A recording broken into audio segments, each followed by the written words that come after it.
Hello everyone. This is day 2 of week 5, conversions.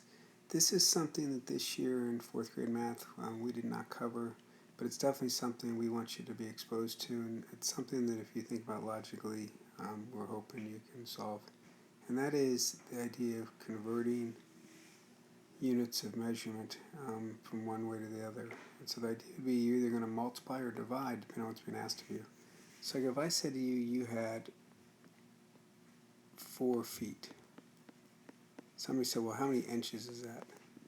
Well, if there's 12 inches in 1 foot, you'd be saying that 12 times 4, because you have 4 feet, so the answer would be 48 inches. What if you had this? What if somebody said to you, hey, I want to know if I have 55 inches. I'd like to know how many feet is that and how many inches is that? Well, think about it.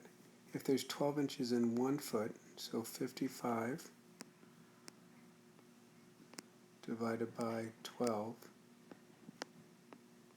so that'd be 48, the remainder of 7. So in other words, 4 feet, the remainder of 7, that was the 7 inches you have left over. You have to think about the unit.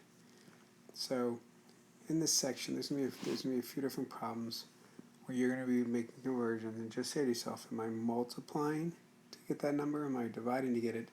And see what you come up with. Have some fun doing it and just thinking logically about each problem.